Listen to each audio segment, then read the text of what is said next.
Moi, je me dis tout le temps, c'était bien avant.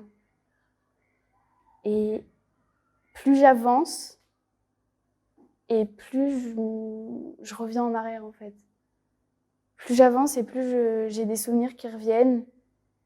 Et je me dis, bah, c'était bien avant. Et encore plus dans la situation actuelle, avec le Covid et tout ça. Et je continue à me dire, c'était bien avant, vraiment. Et je me rends compte que plus on avance, je dois devenir toute rouge là, plus on avance et plus on rentre dans une réalité d'un monde assez triste, je me dis, même s'il y a toujours des trucs super beaux, etc.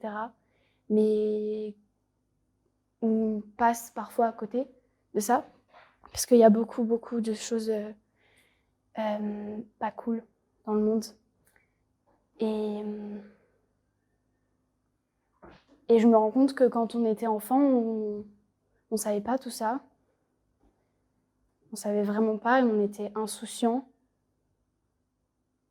Et je me rappelle du jour où mon enfance, elle a chuté d'un coup. Et je me suis dit, ah bah oui, c'est ça le monde. Et ce jour, c'était les attentats de Charlie Hebdo.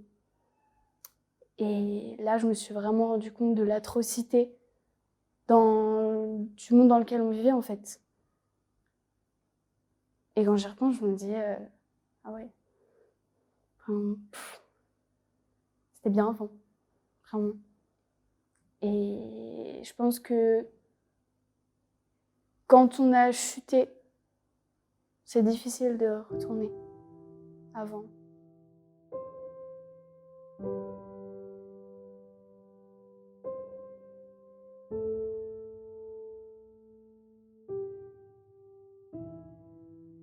Où on prend conscience du fait que nos actions, elles ont des conséquences sur nous comme sur les autres, sur notre vie comme sur celle des autres, et que justement, on n'est pas libre de faire tout ce qu'on veut, malheureusement. Et, et où on se rend compte que des fois, être nous-mêmes, ça peut pas plaire aux autres et nous faire mal un peu.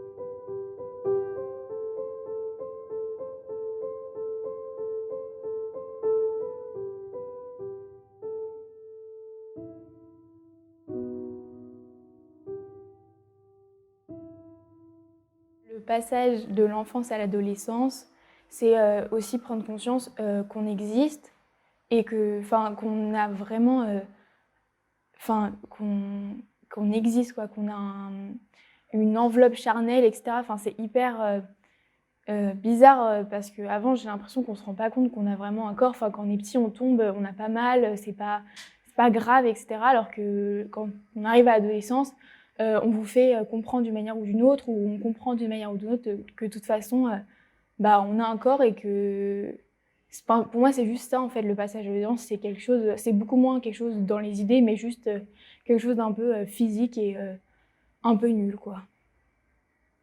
J'ai quitté l'enfance quand j'ai compris qu'il y avait plusieurs sens à l'amour. L'amour d'une mère et l'amour que je pense connaître mais que je connais peut-être pas encore. L'amour que j'ai pour mes amis, l'amour que j'ai pour une fille.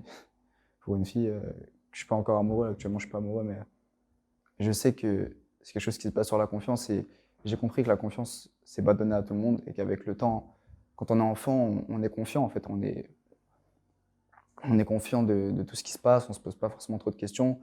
Et pour moi, on sort de l'enfance lorsqu'on se remet en question sur ce qu'est l'amour, la confiance, sur tout ce qui nous entoure, sur la réalité des choses. Lorsqu'on comprend que le monde n'est ni rose ni bleu, il est juste ce qu'il est. Voilà, en fait, pour moi, c'est ça l'enfance. C'est un moment dans la vie où tout le monde passe par là et c'est quelque chose qu'on oublie au fil du temps ou qu'on n'oublie pas. Mais c'est quelque chose qui appartient au passé quand on grandit et c'est quelque chose qui reviendra jamais. C'est un peu cette période d'innocence qu'on a et qui disparaît au fur et à mesure du temps car on réalise tout ce qui se passe autour de nous et tout ce qui est autour de nous est, on va dire, positif et on voit après la réalité. Et on n'a pas vraiment le temps de réaliser qu'on est en plein dans l'adolescence, qu'on y est déjà en plein et que c'est bientôt fini quand on réalise qu'on y est. Je trouve que c'est beaucoup de responsabilités qui arrivent d'un coup, où on grandit évidemment et on a des responsabilités sur nos épaules, on doit faire un peu tout seul, mais optimiste parce que c'est aussi des nouvelles possibilités, une liberté plus grande, une indépendance qui s'offre à nous et que la possibilité de découvrir plus le monde, de la liberté. Pourquoi le passage à l'adulte me paraît compliqué, c'est qu'on ne nous donne pas vraiment d'indications et on nous dit juste que du jour au lendemain tout va changer, que nos habitudes vont changer, qu'on va devoir changer et que c'est pas vraiment... On sait un peu à quoi s'attendre, mais en même temps on ne sait pas vraiment à quoi s'attendre car chaque être réagit d'une manière différente. Non, l'âge adulte, ça me fait pas vraiment peur.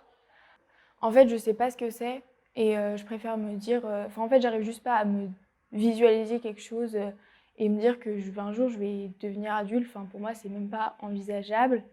Du coup, je pense pas que ça me fasse peur. Juste, je pense que j'en aurai jamais vraiment conscience. Et l'âge adulte, après, je vois pas... c'est pas que je comprends pas pourquoi les autres n'ont pas peur, c'est juste que... Pour moi, l'âge adulte, en fait, c'est juste... le fait de comprendre que personne, toutes les personnes que vous avez mises sur un piédestal toute votre vie, c'est pas le cas en fait. C'est juste ça, c'est juste comprendre que tout le monde a des défauts et que vos parents, votre père, votre mère, c'est aussi des êtres humains et que ils sont nuls parfois. Voilà. Donc non, mais moi je parle pas de mes parents, mes parents ils sont très bien. Je suis vraiment désolée. Non, mais je parlais plus généralement, c'est juste que je vais pas, voilà. Mais c'est juste, voilà, c'est ça, c'est une descente d'un idéal un peu qu'on s'est fait. Pour moi, c'est ça l'âge adulte, c'est juste revenir à des choses un peu plus terre à terre, entre guillemets.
Est-ce que pour moi, la mort, c'est seulement être enterré? Alors je dirais, je pense qu'on meurt deux fois en fait. On meurt la première fois du coup quand on est enterré et que notre corps meurt. Et je pense qu'on meurt une seconde fois quand on nous oublie, quand plus personne ne se rappelle de nous. Et c'est ça que je veux éviter en tout cas.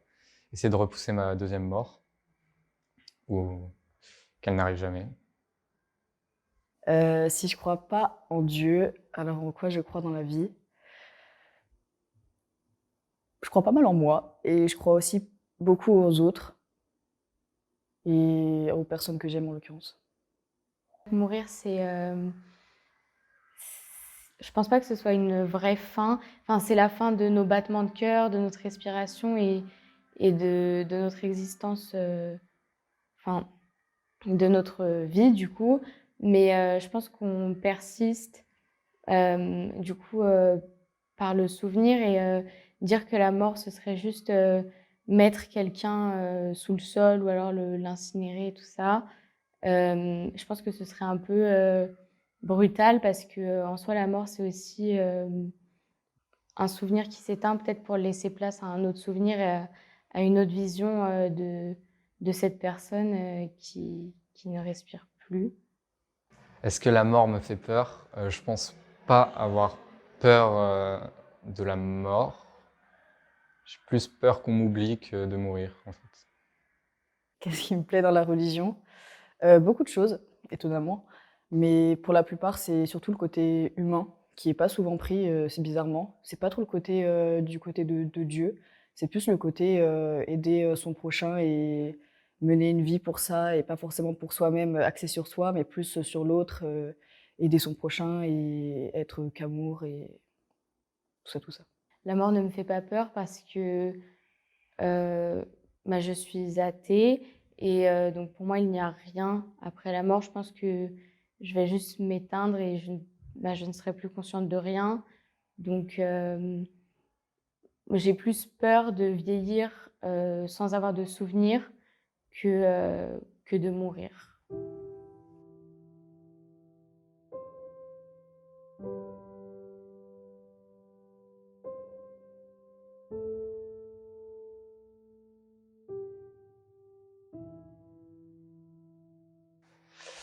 Quelle est ma plus grande peur?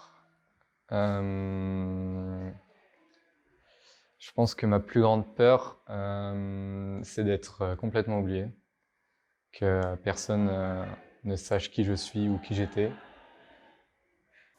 C'est quoi ma plus grande peur? L'abandon, je dirais. Pour moi, c'est ça, ma plus grande peur, c'est de rester cloué, en fait, pendant que le temps passe, pendant que les gens évoluent et que moi, bah, je pense toujours au futur alors que le futur, c'est maintenant. Enfin, j'ai des petites peurs, hein, comme tout le monde, les araignées, les insectes.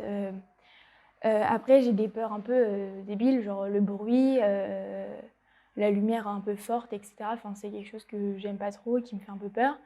Après, ma plus grande peur, c'est juste les foules et voilà, c'est déjà bien.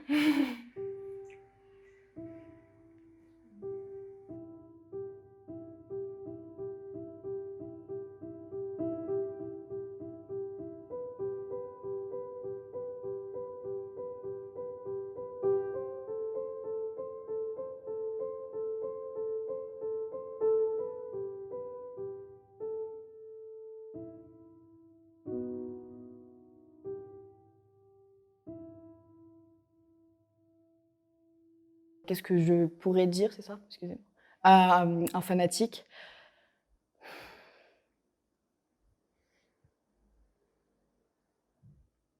Bah, en soi, pas grand-chose. Enfin si, déjà pourquoi?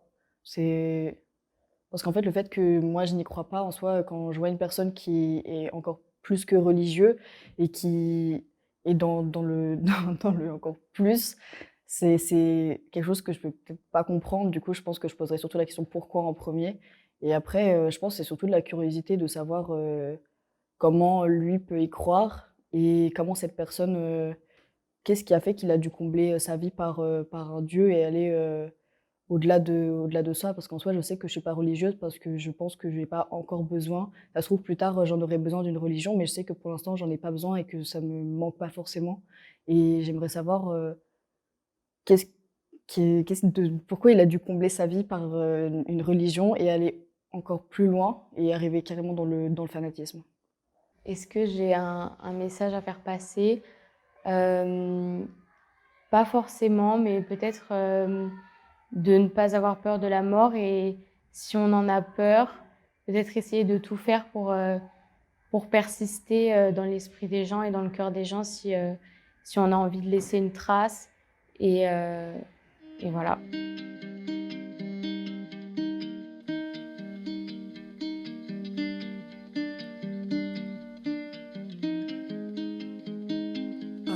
I swear it's true. The past isn't dead. It's alive. It's happening in the back of my head. No future, no past, no laws of the time can undo what's happening when I close my eyes.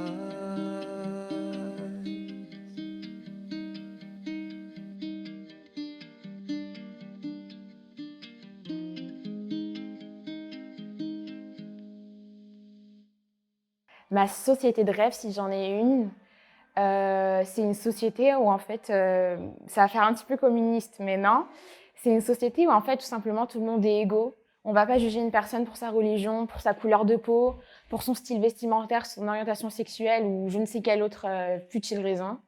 Et c'est une société où forcément, il faut forcément que la société marche avec une certaine économie. Donc, il y aura des personnes assez riches et des personnes assez pauvres.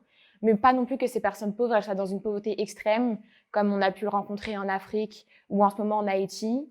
C'est aussi une société où on respecte la planète, parce que bon, là, on va un peu tous mourir si on continue comme ça. Et c'est une société, je pense, où une société démocratique où tout le monde peut avoir sa voix, mais sans pour autant empiéter sur la liberté des autres. Et puis, ouais, voilà, c'est une société assez libre, mais où on respecte quand même certaines règles. Il n'y en a pas énormément, puisque s'il n'y a que des règles, au final, c'est pas vraiment une société, c'est plus une prison. Mais où ça reste quand même des règles fondamentales qui sont respectées par tous. Les nouvelles générations, c'est elles qui doivent inculquer ça à leurs enfants parce que ça ne changera pas. Enfin, les vieux ou les parents ne changeront pas. Enfin, ça sert à rien. Enfin, on peut essayer, mais il n'y a pas tout le monde qui va changer. Du coup, ça, il faut vraiment l'inculquer aux nouvelles générations pour qu'elles le disent à leurs enfants. Et c'est comme ça que ça va changer pour que ce soit l'homosexualité ou peut-être une religion aussi, ou peut-être le fait que un parent ne veut pas que son enfant ramène un noir ou un blanc, ou je sais pas, comme petit ami. Genre ça, c'est vraiment tout ce qui est racisme, homophobie, xénophobie, tout ça, il faut vraiment arrêter. Et ça, c'est avec l'éducation. Je pense que l'école, c'est quelque chose d'obligatoire, et heureusement que ça l'est, sinon j'y serais sûrement pas allé. Et franchement, c'est pas mal. On s'ennuie pas, même si on dort. Vraiment, on peut faire ce qu'on veut et être assez libre, malgré quand même beaucoup de devoirs. Là, vraiment. Est-ce que je pense que l'homme détruit son environnement constamment? Pour moi, évidemment, puisque de jour en jour, on le voit, l'homme il a un impact très négatif sur tout ce qui l'entoure et il produit toujours plus, parce que l'argent compte plus que tout dans cette société capitaliste. Et du coup, son impact, il est presque que négatif en ce moment et il ne fait que dégrader de jour en jour ce qui l'entoure. Je pense qu'en France, on a certaines qualités comme le développement de notre libre arbitre et de notre jugement, mais il y a plein de choses qui manquent. Par exemple, on n'arrive pas à être aussi bon dans certains domaines. Par exemple, les Français sont accessoirement assez nuls en anglais ou dans d'autres matières.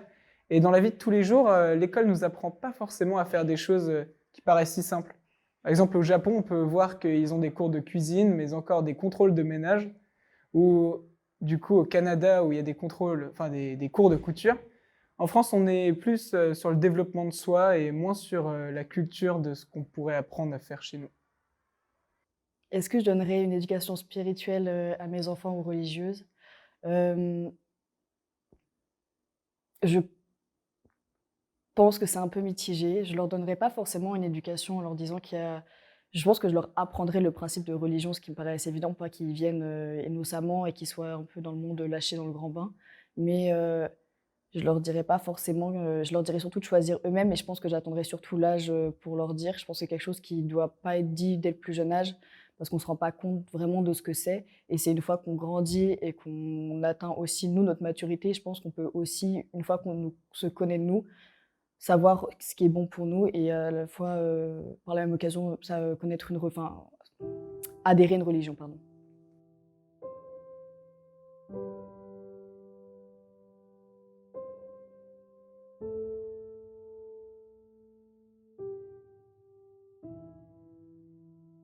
Je pense que les failles de la société, ce serait en fait le fait qu'il y a un regard qui soit constamment posé sur nous et qu'on essaie de remplir des cases, qu'on essaie de correspondre à la société sans correspondre à ce qu'on aimerait être.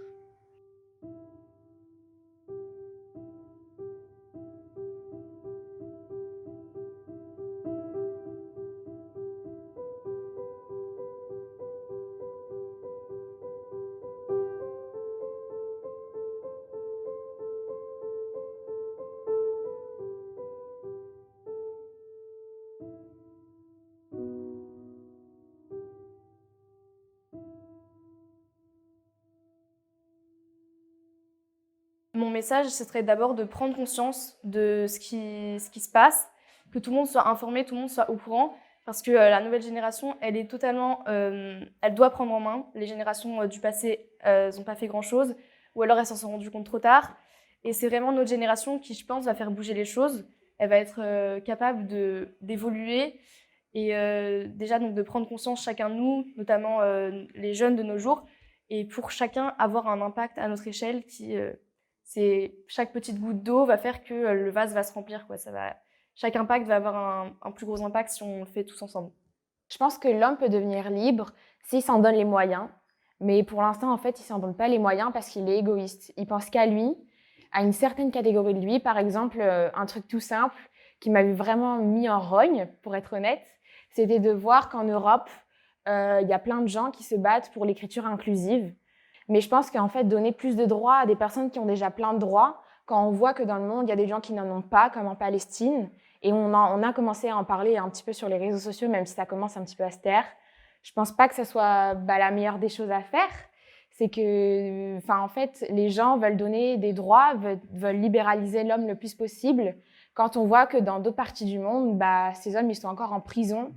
Et donc, je pense que l'homme peut devenir libre, mais s'il le fait, ça sera tout réuni ensemble, tout ensemble plutôt, parce que si on le fait vraiment par catégorie, par continent ou par ethnie, si je peux dire, par culture, on ne pourra jamais être libre parce qu'au final, ça nous sépare encore plus.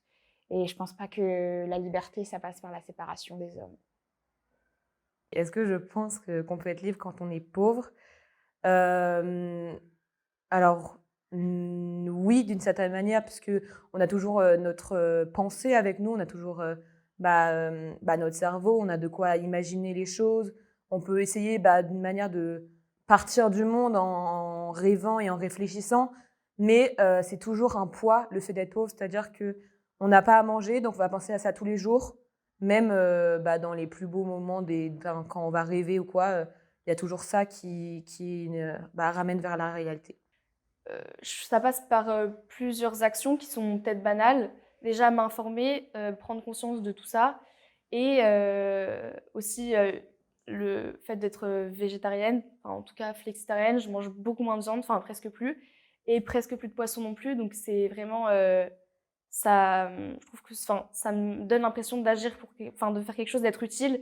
Et ça permet du coup de réduire grandement les émissions de CO2 parce que l'élevage, c'est un des principal dévastateur de la planète. Et aussi, ça passe par ne pas participer à cette société capitaliste qui produit toujours plus. Et donc, j'achète de seconde main, j'essaie d'acheter des vêtements qui ont déjà été portés et ils sont encore en bon état. Et pourquoi produire d'autres choses, acheter d'autres choses alors qu'on en a déjà qui sont disponibles?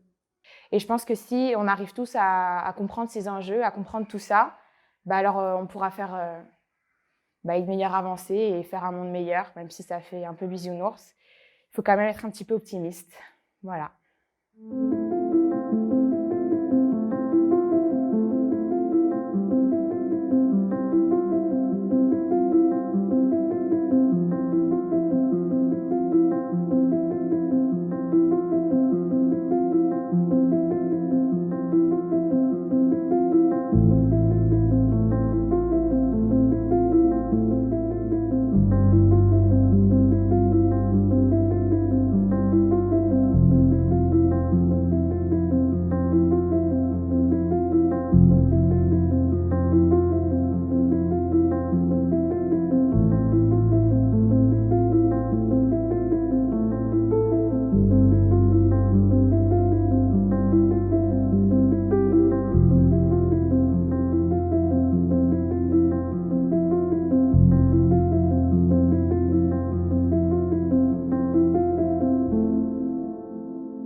pense que pour moi, la beauté, même si on ne peut pas vraiment la définir, vu que ça dépend un petit peu des gens, je pense que la beauté, c'est ce qui éveille en nous la sensibilité. C'est-à-dire que pour moi, la beauté, on la reconnaît parce qu'on est touché. Je pense que mes voyages m'ont justement permis de me rendre compte que chaque être humain est important et que chaque être humain a quelque chose à apporter à l'autre. Et donc, justement, je pense que c'est en restant chez soi et en voyant personne qu'on peut croire qu'on est intelligent, qu'on peut croire qu'on est insignifiant, pardon. Mais le fait de rencontrer des gens à l'extérieur, ça m'a surtout permis de comprendre que chaque être humain est unique, a un passé, a un futur aussi, et que justement, le but d'une vie pour moi, c'est qu'on se rencontre tous et que c'est des croisements. Et ça m'a justement permis de me rendre compte que personne n'est insignifiant. Qu'est-ce que le voyage apporte à la jeunesse? Je pense que ça apporte beaucoup d'expérience, de maturité aussi, de se rendre compte de certaines choses, par exemple d'être mis face à une réalité. Par exemple, j'aimerais beaucoup partir dans des pays qui sont plus pauvres pour vraiment avoir en face de moi ce que c'est la pauvreté, ou vraiment pour me rendre compte des choses et que ça me fasse un impact, que ça ait un déclic sur moi et qui me permette ensuite du coup, de gagner en maturité et d'essayer d'agir en sachant vraiment les faits. Et voilà. Enfin, pour tous les grands artistes un peu de ce monde qui ont marqué, on voit que la plupart c'était des êtres qui ont été torturés, des êtres qui avaient un mal de vivre, qui n'aimaient pas le monde dans lequel ils vivaient parce que justement ils avaient cette très grande sensibilité vis-à-vis de leur art, de la beauté, vu qu'ils étaient créateurs de beauté, mais d'un autre côté ils avaient aussi un petit, entre guillemets, un mal de vivre parce que justement pour moi la beauté va pas forcément sans la laideur. Et du coup par rapport au lien entre beauté et laideur, je sais pas en fait si pour sauver le monde, faut réussir à trouver la beauté dans la laideur. Parce que, en quelque sorte, je pense que si on veut vraiment sauver le monde, il faut aussi s'apercevoir de cette laideur et justement savoir la critiquer et pas forcément savoir la sublimer, même si d'un autre côté, ça peut nous permettre de nous sentir mieux en fait dans le monde dans lequel on évolue. Et je pense pas en fait au fond que la beauté puisse réellement sauver le monde. Mais je pense que le plus important, c'est de garder l'illusion que la beauté peut sauver le monde pour pouvoir réellement sauver le monde.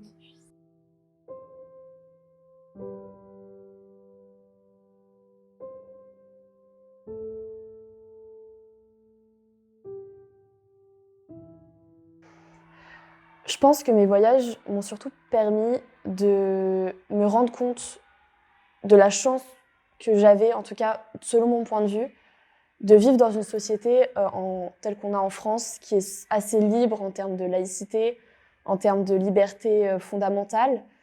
Et en fait, aller dans certains pays où on ne retrouve pas forcément ces libertés-là, où on se rend compte qu'il y a des gens qui vivent dans la peur, dans l'oppression, justement, ça m'a permis pas forcément de remettre en question des choses de notre société, mais surtout de me dire ce qu'on a, c'est parce qu'on l'a gagné. Et justement, c'est ce qu'on apprend en classe, les révolutions françaises, tout ça, qui nous ont permis de gagner des droits. Ça permet, je trouve, surtout de se rendre compte qu'on n'a pas toujours été comme ça, on s'est construit. Et ce qu'on a aujourd'hui, c'est une vraie chance de l'avoir gagné. Il ne faut pas qu'on l'oublie et il faut surtout qu'on lâche les libertés qu'on a, parce que tout le monde n'a pas cette chance-là. Et à partir du moment où on ne choisit pas où on est, il faut se rendre compte de la chance qu'on a de vivre dans un certain endroit. Et pour moi, c'est une chance de vivre en France.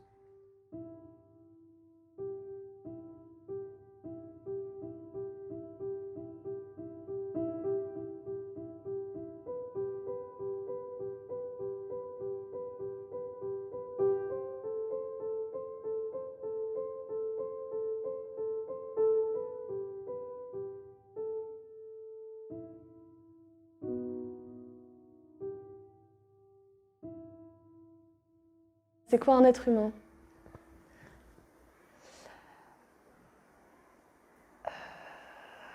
Je réfléchis 2 secondes.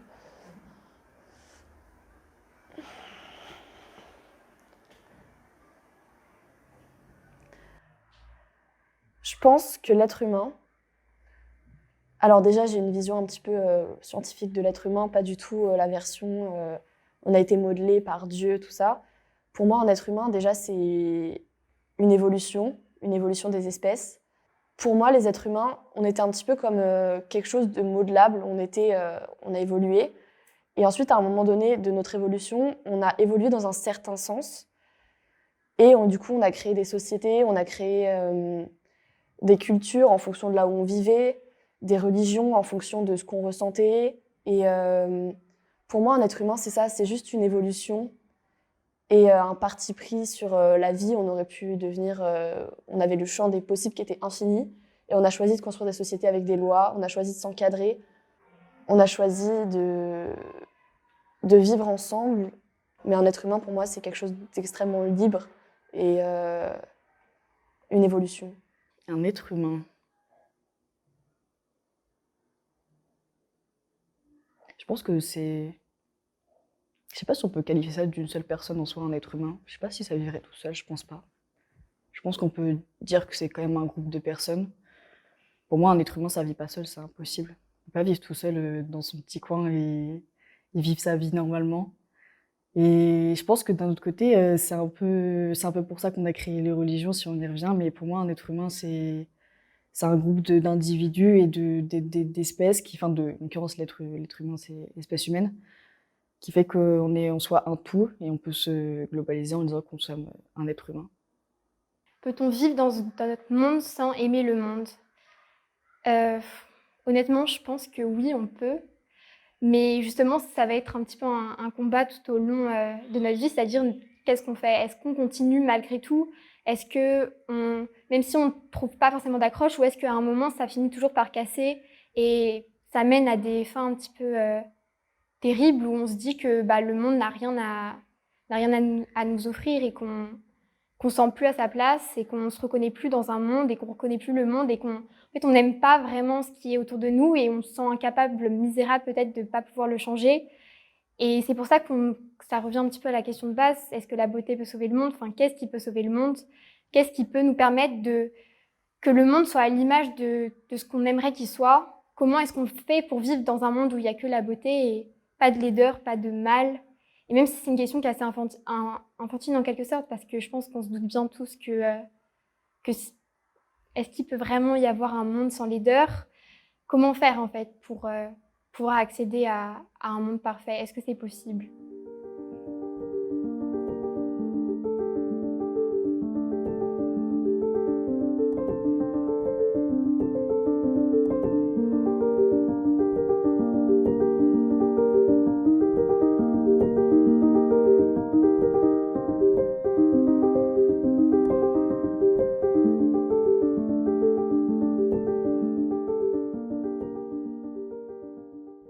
Je pense que réaliser un rêve, c'est compliqué. Des fois, on n'arrive pas à trouver ses rêves, ce qui est encore plus compliqué. Je pense que le plus important quand on a un rêve, c'est d'y croire. Et il y a forcément des moments où on l'oublie, ce rêve, où on s'écarte, où on passe un peu à côté. Mais je pense que si on y croit, on y arrivera.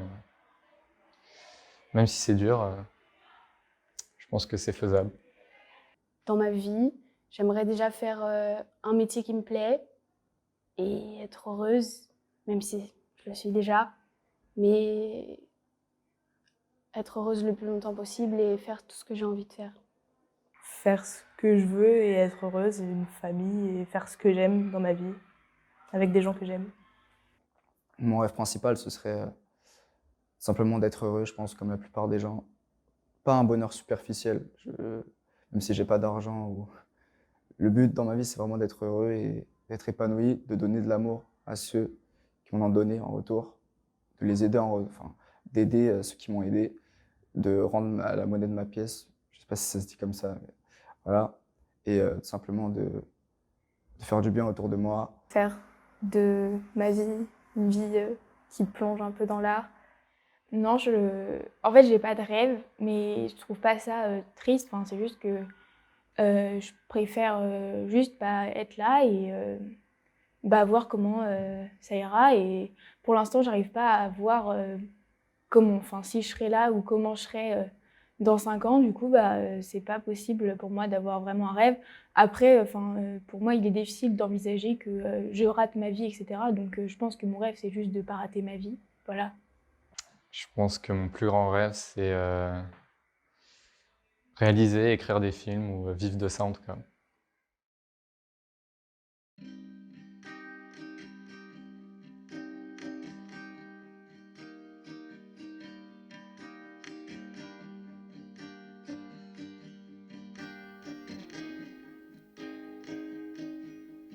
Or two, a day or two, to exile from the light, to unfold that prisoner they call mine, and for a brief moment we could start